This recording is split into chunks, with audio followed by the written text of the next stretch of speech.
Quien les habla, doctor Miguel Basanta, profesor de bioquímica de la Universidad de Oriente de Venezuela, para continuar la disertación sobre estas clases virtuales que estamos dando en este semestre.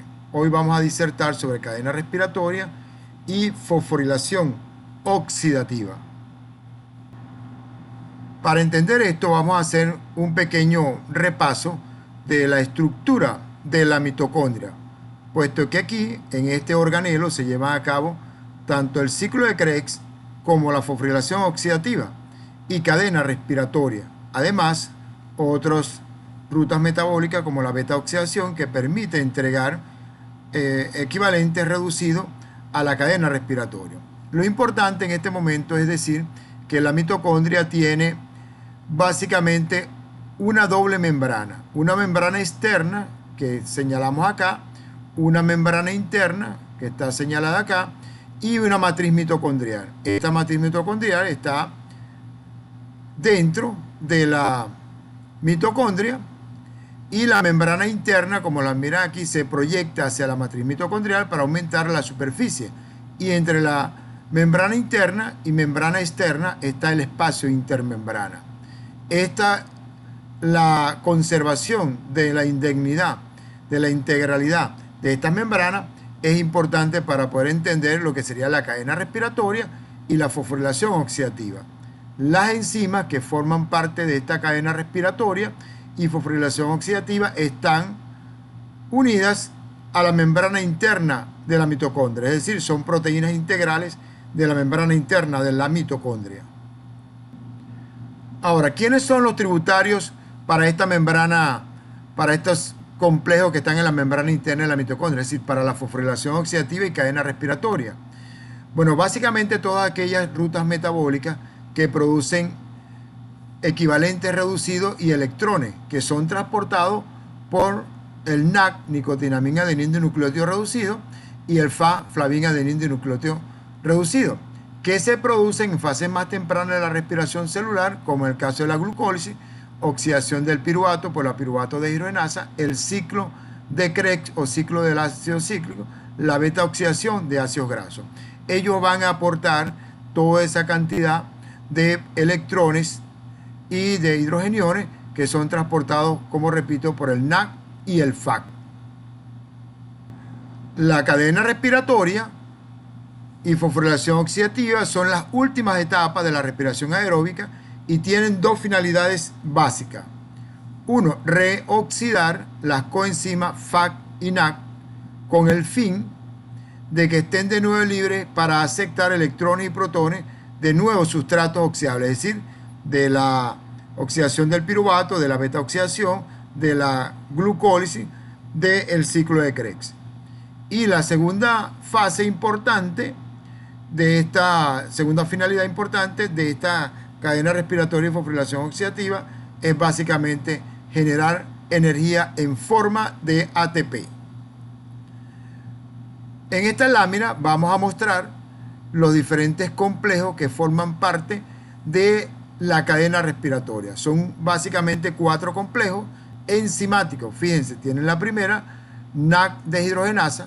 Esta tiene una masa de aproximadamente 850 kilodalton y tiene 42 subunidades. Tiene a su vez grupos protéticos como de flavina adenina mononucleótido, centro sulfo-hierro, tanto con dos azufre o con 4. Y estos datos son importantes porque forman parte del mecanismo en el cual se capturan los electrones y se captura a su vez la energía para impulsar protones o hidrogeniones desde la matriz mitocondrial al espacio intermembrana. Luego tenemos el segundo complejo enzimático, es el complejo de la succinato deshidrogenasa o complejo número 2. Tiene entonces 140 kilodalton, tiene 5 subunidades y tiene también los centros sulfo-hierro, tiene flavina dinucleótido en este caso, que le permiten lo que he dicho, captura de los pares de electrones y después la energía. Tienen el tercer complejo enzimático o complejo enzimático número 3, que es la denominada ubiquinona, citocromo C, óxido reductasa, citocromo C. Esta es tiene un peso de aproximadamente 200 kilodaltos, 250 kilodaltos, tiene 11 subunidades y tiene sus centros EM, que también permiten la captura, igual que los centros sulfo-hierro, la captura de los electrones y a su vez de la generación de la energía necesaria para hacer el bombeo de hidrogeniones o de protones desde la matriz al espacio intermembrana. Y el complejo número 4, que es el complejo de citocromo C oxidasa, que tiene 160 kilodaltos y cuya acción final, ya lo vamos a mencionar, entrega los equivalentes reducidos de hidrogeniones al oxígeno molecular para completar el proceso de respiración, formando agua en este caso. Hemos mencionado que los diferentes complejos enzimáticos contienen centros sulfo-hierro, como ustedes miran acá. Y quiero que se imaginen que estos centros sulfo-hierro son como el juego en el cual uno está utilizando el pinball, en el cual uno lanza una pelotica y él rebota y va generando una numeración.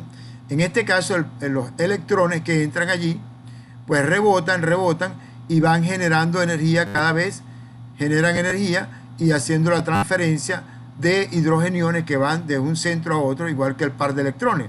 En esa generación, en ese choque, por supuesto, genera esa energía y eso es necesario y se utiliza para bombear, en el caso, hidrogeniones desde la matriz mitocondrial al espacio intermembrana.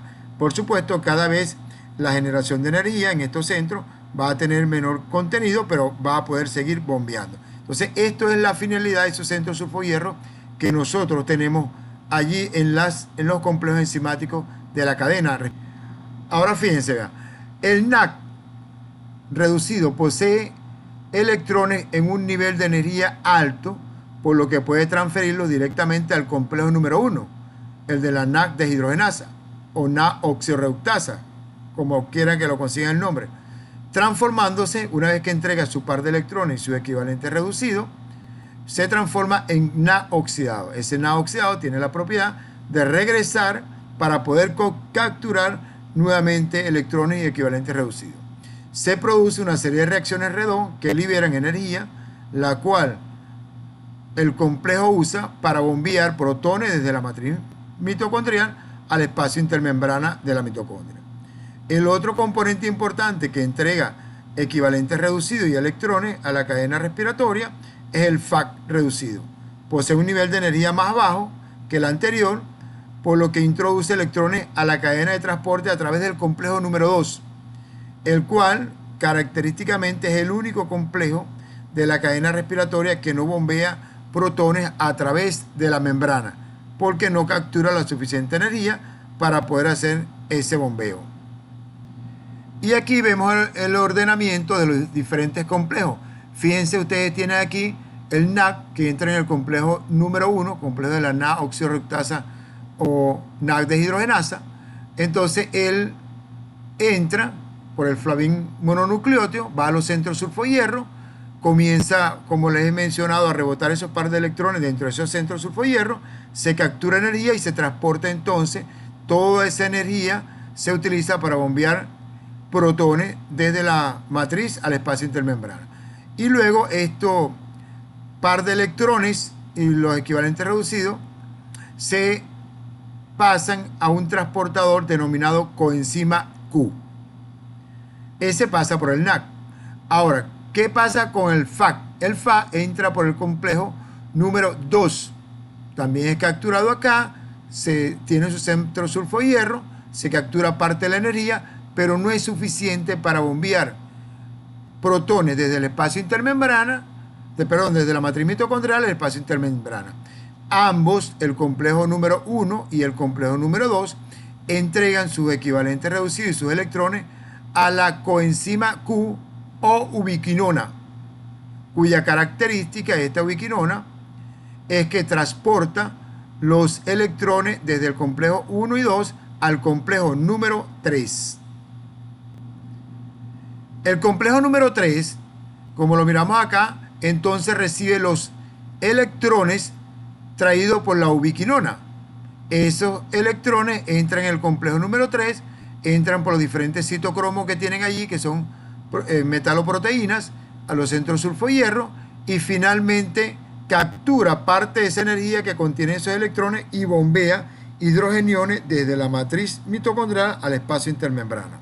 Luego entrega su equivalente reducido ahora a una proteína denominada citocromo C que viaja no en el interior de la membrana interna de la mitocondria, sino que viaja en la superficie de la membrana interna de la mitocondria, porque se trata de una proteína que tiene polaridad y cuya característica es que recibe ese par de electrones y lo entrega al complejo número 4. El complejo número 4 lo recibe, lo pasa por su diferente centro de sulfo-hierro, citocromos, etc. Genera energía, esa energía es capturada y permite la transferencia de hidrogeniones o protones desde la matriz al espacio intermembrana. Y finalmente, los equivalentes reducidos y el par de electrones van a ser capturados y el aceptor final es el oxígeno molecular que hemos traído en el proceso de transporte de la hemoglobina que lleva el oxígeno al tejido periférico. Acá entonces el oxígeno sirve de aceptor final y con la captura de hidrogeniones se convierte en agua.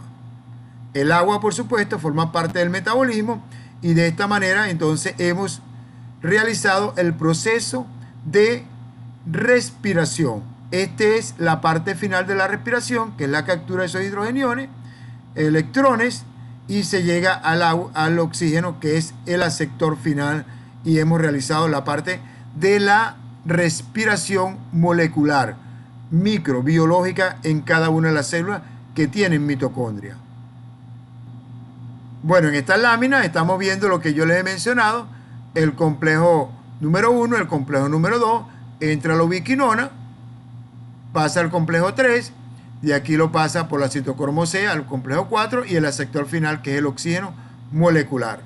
Entonces, en resumidas cuentas, podemos decir que los electrones viajan a través de la cadena respiratoria, se desplazan de un nivel de mayor energía a un nivel inferior o de menor energía y se mueven las moléculas menos ávidas de electrones a otras más ávidas de electrones, es decir, va cuesta abajo.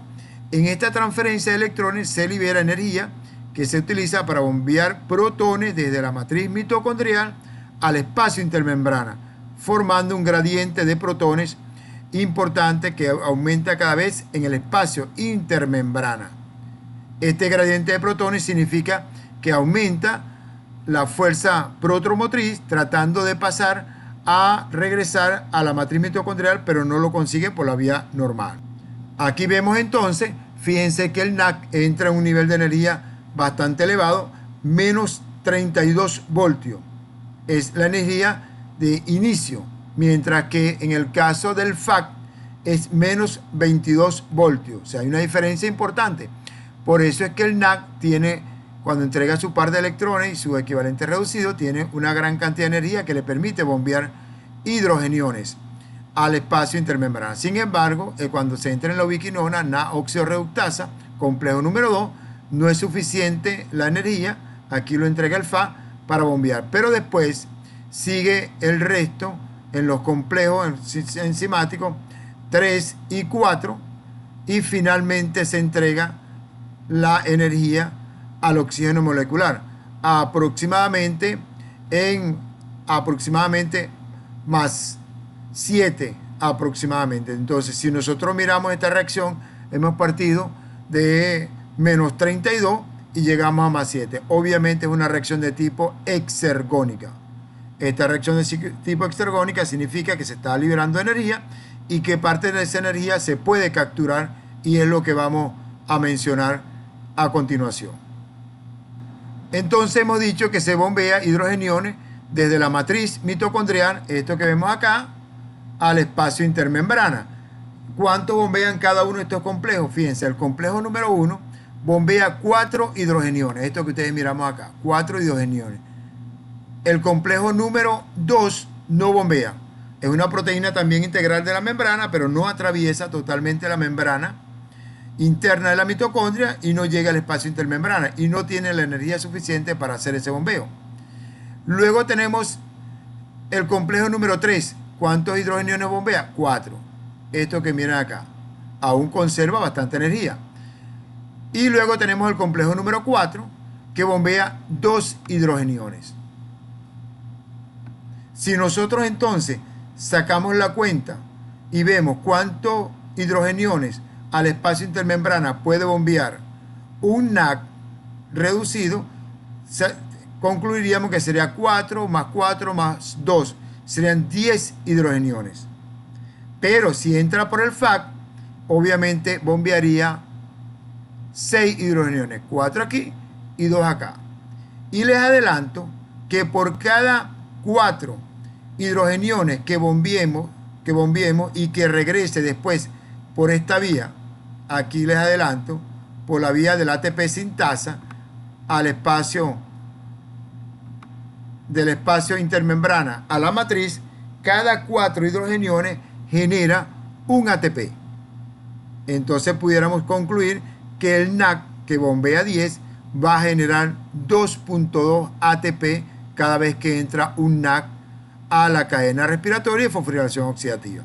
Mientras que el FAC va a bombear 6 hidrogeniones y hemos dicho que de cada 4 genera eso. Nosotros pudiéramos decir que cada FAC puede generar 1.5 ATP. Entonces, en conclusión, NAC 2.5 ATP y FA 1.5 ATP. Entonces, mencionemos algunos detalles. Fíjense, el oxígeno molecular se encuentra al final de la cadena de transporte de electrones, donde recibe electrones y recolecta hidrogeniones, protones, para formar agua. Si el oxígeno no está presente, la cadena de transporte de electrones se detendrá y la fosforilación oxidativa no sintetizará más ATP, obviamente. Sin el ATP, la célula no podrá llevar a cabo las reacciones que necesita para funcionar, es decir, para mantener la homeostasis, para mantener el medio interno, para mantener los equilibrios. Y por ende, la célula podría morir. Importante, entonces, producimos una asfixia, si cabe el nombre, no mecánica, como cuando le apretan el cuello a la persona, sino, en este caso, química o bioquímica. Bueno, entonces hablemos de los diferentes complejos enzimáticos de la fosforilación oxidativa. Y tenemos el complejo número 1, que ya hemos mencionado, pero quiero que miren, una vez que está entrando, vean en la matriz el NAC, el FA, cómo van pasando, lo recibe el flavin mononucleótido, él se reduce, el flavin mononucleótido reducido, él permite ir pasando de uno a otro, los centros sulfo-hierro, y a la vez que él puede capturar esa energía, él puede bombear hidrogeniones al espacio intermembrana. Fíjense entonces aquí, bombea 2 aquí y 2 acá, lo cual significa que al final son 4 hidrogeniones. Y él entrega, después de esos equivalentes reducidos, ese par de electrones, lo entrega a esta molécula que se denomina ubiquinona, que está en 3 estados, se puede decir. Uno en estado oxidado completamente, después parcialmente reducido y reducido totalmente. Una característica importante es que también la ubiquinona va a recibir, aquí lo tienen, los electrones provenientes del complejo número 2, que aunque no bombea hidrogeniones, pues sus electrones que son recibidos son entregados también a la ubiquinona. Y la ubiquinona lo va a llevar al complejo número 3. Entonces, esta ubiquinona, fíjense, va a transportar los equivalentes reducidos al complejo número 3. En el complejo número 3, él sencillamente toma estos equivalentes, toma estos electrones y los pasa a sus diferentes centros y permite entonces bombear también hidrogeniones, en total 4, desde la matriz mitocondrial al espacio intermembrana. Esta lámina nos resume los complejos que bombean hidrogeniones. Pues obviamente no está el complejo número 2 porque sencillamente él no bombea. Y entonces aquí en conclusión, cada 4, esto que le estoy mencionando aquí, cada 4 hidrogeniones, cada 4 protones genera un ATP. Y ustedes podrán sacar la cuenta cuánto bombea cada NA y cada FA que ya he mencionado antes. Luego tendríamos el complejo 4, que recibe los electrones desde el complejo número 3, pero ya no sería por medio de la ubiquinona, sino de esta proteína que corre en la superficie de la membrana interna de la mitocondria, en el espacio que miramos acá, en el espacio intermembrana. Él recibe los electrones y lo transporta por la superficie, lo lleva hasta el complejo número 4. El complejo número 4 también lo pasa por su centro de sulfohierro, por sus citocromos, etc. Captura parte de la energía, bombea hidrogeniones, 2, y entrega ese par de electrones al oxígeno molecular con más protones y se convierte en agua. Ahora, vale la pena hacer alguna mención acerca de la ubiquinona o coenzima Q. Esta es una molécula lipídica y por eso está en el interior de la membrana interna de la mitocondria. Si ustedes miran, tiene una estructura isoprenoide que se parece a la vitamina A, vitamina K y la vitamina E, que tiene esa estructura isoprenoide. Está en 3 estados, un estado completamente oxidado, después un estado parcialmente reducido y finalmente totalmente reducido.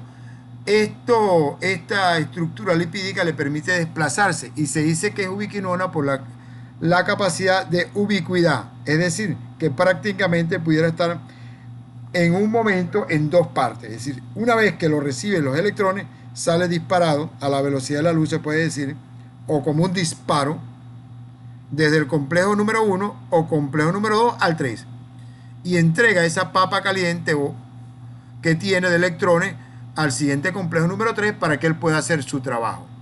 A diferencia de la proteína del citocromo C, que va en la superficie. Citocromo C es una proteína y corre un poco más lento, va en la superficie de la membrana, se impulsa hacia 4, desde 3 hacia 4, pero no es ubicuo como se menciona esta ubiquinona.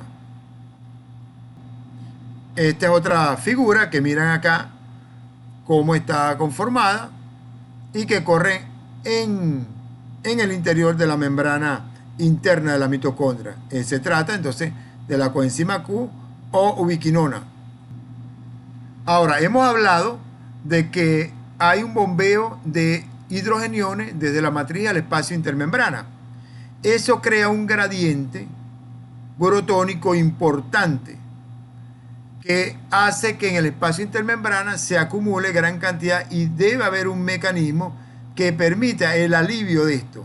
Y efectivamente, todo esto que hemos mencionado anteriormente se denomina cadena respiratoria hasta que el oxígeno molecular recibe el par de electrones. Pero ¿qué pasa con los hidrogeniones? Viene entonces la formación o la síntesis de ATP por la ATP sintasa. ¿Y qué utiliza la ATP sintasa como impulsor? Ese gradiente electroquímico que lo genera desde el espacio intermembrana a la matriz mitocondrial la cantidad de hidrogeniones o de protones. ¿Qué va a hacer entonces? Ellos van pasando, si miramos acá, en esta lámina, van pasando eso a través de estas su unidad F sub 0 en su porción A, pasan los hidrogeniones y en la medida que van pasando, esto funciona como un rache, esto que está acá, y esta parte de la fracción F sub 0 gira. Y se considera que en la medida que vayan pasando los hidrogeniones, van dando un giro, como un giro a este rotor que tiene acá.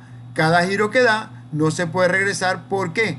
Porque esta unidad gamma que tiene acá sirve como obturador de un rache, pues para los que saben lo que es un rache, que es una llave o una herramienta para apretar o aflojar tornillos, etcétera, tuercas, etcétera.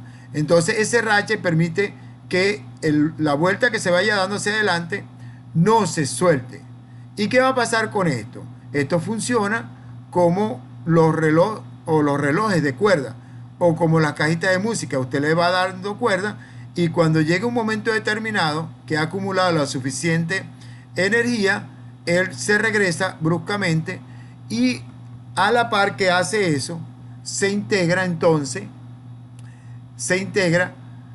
una reacción química donde la ATP sintasa puede tomar ADP más fósforo inorgánico y lo convierte en ATP. El mecanismo intrínseco real, como está ahí, no lo conocemos actualmente, pero lo que sucede es que se puede pasar la energía que se ha acumulado, se puede pasar al ADP con el fosfato inorgánico y se forma ATP. Este ATP que queda en la matriz mitocondrial deberá migrar fuera de la mitocondria para poder después realizar o llevar a cabo las energías o los eventos que requieren energía, las reacciones que requieren energía. Entonces fíjense cómo funciona esto como un rache que les he mencionado y la rotación que va haciendo esto. Esta proteína que está aquí rota y va a generar esa energía. Obviamente entonces que esto permite el alivio de la fuerza protomotriz que se está generando acá con su gran cantidad de hidrogeniones y permite entonces el paso, como se mira aquí, de hidrogeniones a la matriz mitocondrial para tratar de equilibrar tanto en el espacio intermembrana como en la matriz mitocondrial, pero se aprovecha esa forma de la energía. Ahora voy a mencionar, nosotros podemos hacer el proceso de respiración y no fosforilación. La fosforilación es un proceso que está íntimamente relacionado con la cadena respiratoria. La cadena respiratoria puede llevarse a cabo y no necesariamente la fosforilación, pero están estrechamente correlacionadas. En esta lámina es para mostrarle que existe la correlación entre lo que es la cadena respiratoria, todo esto que vemos acá, y la formación de la fuerza protomotriz que explica la teoría quimiosmótica y luego la integración o la síntesis por la ATP sintasa de ATP. Ahora, he mencionado que ese ATP tiene que ser sacado fuera de la mitocondria. ¿Por qué? Porque la mitocondria él lo genera, pero se debe dar para realizar procesos endergónicos donde se requiere energía, ya sea en el citosol o en otros organelos. Y entonces fíjense, existe un equilibrio entre la cantidad de ATP, este que miramos acá, que podemos sacar, y la cantidad de ADP que podemos meter a la matriz mitocondrial. Obviamente entonces existe esta enzima que se llama la ADP-ATP translocasa, que es un transportador que permite el equilibrio entre el ATP que generamos y el ADP que metemos. Entonces se mantiene esta relación para hacerlo. Y de paso, recuérdese que también existe entonces esta fosfato translocasa. ¿Por qué? Porque tenemos que meter fosfato. Y esos fosfatos, miren, entonces entra por un sistema sin portador de cotransporte o cotransporte sin portador, donde entra hidrogeniones, esto que miramos acá, con fosfatos inorgánicos. Los fosfatos inorgánicos son importantes para la producción, para acoplarse con el ADP y finalmente formar ATP. Entonces, estos ATP que estamos colocando acá van a ser trasladados al exterior de la mitocondria. Esta lámina es una lámina esquemática de lo que hemos dicho anteriormente y finalmente vemos entonces la acción de la translocadora de ATP-ADP. Faltaría la otra transportadora de hidrogeniones conjuntamente con fosfato inorgánico. Entonces es importante que destaquemos esto. Entonces vean, fosforilación oxidativa y desacoplante. Es importante señalar que nosotros podemos llevar a cabo la respiración y no necesariamente el acoplamiento con la fosforilación o producción de ATP. Y eso puede suceder en condiciones normales y el ejemplo más importante que lo tenemos en los mamíferos que hibernan, como los osos polares, por ejemplo. Ellos tienen células especializadas conocidas como células adipocitos marrones, los cuales producen proteína desacoplante natural que insertan en la membrana interna de la mitocondria. ¿Qué hacen estas proteínas? Forman una especie de poro o de canales que permiten el paso de los protones desde el espacio intermembrana hacia la matriz mitocondrial sin atravesar la ATP sintasa. Por supuesto, entonces no se genera ATP, no se genera energía en forma de ATP, y la energía del gradiente se transforma en calor y permite entonces que el oso polar, en este caso, pueda mantener su temperatura en el proceso de hibernación. No necesita producir gran cantidad de ATP, puesto que su función muscular, respiración cardíaca está puesta al mínimo. Vamos entonces a hablar aquí de los inhibidores de la fosforilación oxidativa, porque se puede inhibir la fosforilación oxidativa en diversos niveles, o se puede inhibir la cadena respiratoria en diversos niveles. Mencionemos entonces, fíjense, los inhibidores, dependiendo del tipo de interferencia, tenemos inhibidores de la transferencia de electrones. En ese caso tenemos el cianuro y el monóxido de carbono. ¿Dónde actúan ellos? Inhiben a la citocromo C oxidasa. Y entonces el monóxido de carbono lo tienen en la combustión incompleta que se genera en el vehículo. O el cianuro, que utilizaban algunos tipos de la guerra, como dicen que los nazis utilizaban eso cuando los capturaban. Bueno, ellos esto hacen prácticamente una asfixia bioquímica. Detienen a esta citocromo C oxidasa y no puede entregar los equivalentes reducidos al oxígeno. ¿Qué va a pasar? Que rápidamente se cesa la producción de ATP en todas las células. No solamente adipocitos, no solamente hígado, sino en cerebro, en todo lo que tenga mitocondria, en músculo esquelético, y el individuo entra prácticamente en una muerte sumamente rápida. Igualmente pasa con el monóxido de carbono. Si se descuida la gente, él tiene menos rapidez de acción que el cianuro, pero también lleva a lo mismo. ¿Qué otro elemento tenemos? Actinomicina A. Entonces te bloquea la transferencia de electrones del citocromo B a citocromo C1. Entonces ese dato es importante porque también detiene la cadena respiratoria. Otros componentes como mixotiazón, rotenona, amital, piericidina A previene la transferencia de los centros sulfo-hierro a la ubiquinona. Entonces aquí se detiene la cadena respiratoria en un nivel mucho antes, específicamente en el complejo número 1 y complejo número 2, y los centros sulfo-hierro que están allí no pueden transferir los equivalentes y el par de electrones a la ubiquinona. Se detiene entonces el proceso de respiración, el proceso de cadena respiratoria, y por supuesto no puede entrar. Tiene el DSMU, que sale aquí, es el 3-3.4 diclorofenil 1,1-dimetil urea. Este es un componente, entonces él compite con la coenzima B en la ligadura de los sitios de PS2. Tienen otros inhibidores de la ATP sintasa específicamente. Tienen ustedes la aurobertina, inhibe la fracción F1, recuerden que tiene una fracción F1 y F0. Tienen entonces también oligomicina y venturucidina, inhiben a la fracción 0 de la fracción CF también. Entonces ellos inhiben a la ATP sintasa. Igual pasa con el DCCD, que es el dicloroexilcalbamida. Ellos detienen esa parte que está allí, entonces inhiben específicamente a la ATP sintasa.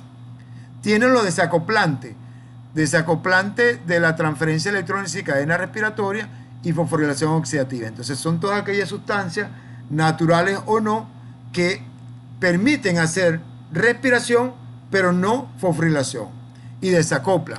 Tiene entonces entre esos, fíjense, este compuesto que se llama FCCP, que es el cianuro P-trifluorometoxifenilhidrazona, y el DNP, 2,4-dinitrofenol. Ellos producen, fíjense,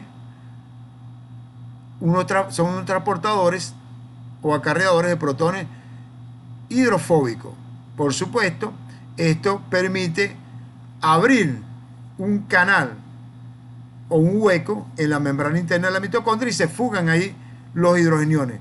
No puede producirse la teoría quimiosmótica de aumento de el gradiente electroquímico o protomotriz en el espacio intermembrana.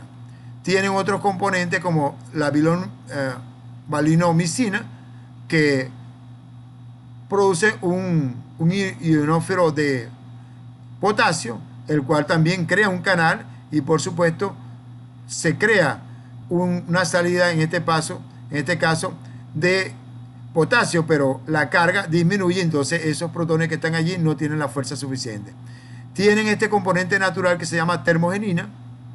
Esta termogenina está, fíjense, en las células grasas marrones de la mitocondria, o en la mitocondria de las células grasas marrones, que hemos explicado en el caso de los osos polares, pues, o de todos aquellos animales que hibernan. Es decir, si no tuviera esto, produciéramos gran cantidad de ATP, no halláramos qué hacer con ese ATP porque no hay actividad muscular intensa, la actividad cardíaca y pulmonar es muy escasa, está al mínimo, y entonces necesitamos calor.